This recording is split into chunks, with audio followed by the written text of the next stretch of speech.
Okay, now that we've looked into the remainder theorem a little bit more closely, what we can do here is answer questions like this. So polynomial p we have is a cubic, and it has 4 terms.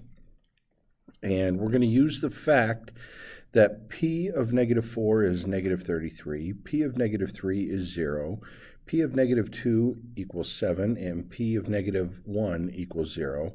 What we want to do is rewrite the expression as the product of linear factors.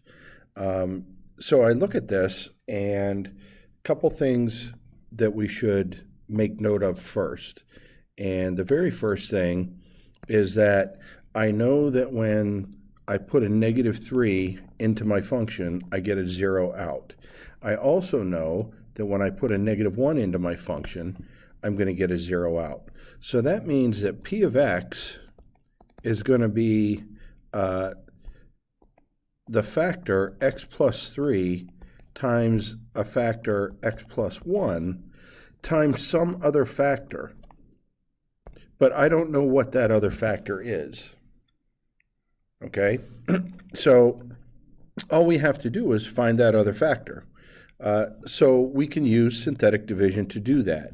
And here's what we'll do.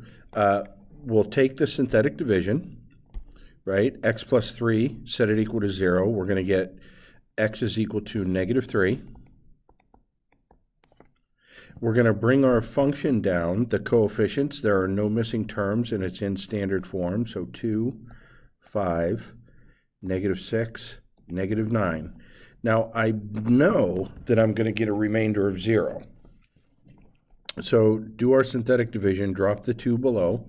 Negative 3 times 2, negative 6. That's a negative 1. That's a positive 3. That's a negative 3. That's a positive 9. And I have a remainder of 0. Okay, so let's remember that now we know that x plus 3 times 2x squared minus x minus 3 is the beginning of our factorization. Now, what we can do is we can take this depressed polynomial that has these coefficients, and we're going to divide by this negative 1.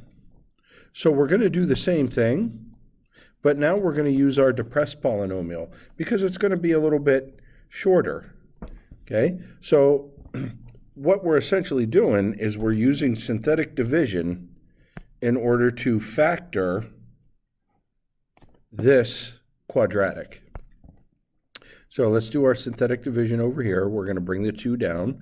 Negative 1 times 2 is negative 2. Negative 1 and negative 2 give us the negative 3. That multiplies to 3, a remainder of 0. Now what we have here is we have this x plus 3 is this factor. We have the x plus 1 factor, but we also now have this 2x minus 3 is a factor. I've written my polynomial function as a product of linear factors, so p of x is going to be equal to x plus 3 times x plus 1 times 2x minus 3. I could have just as easily factored that quadratic, but since I know 2 of the factors, why not use synthetic division, which is a little bit quicker and easier to do that. So that's it.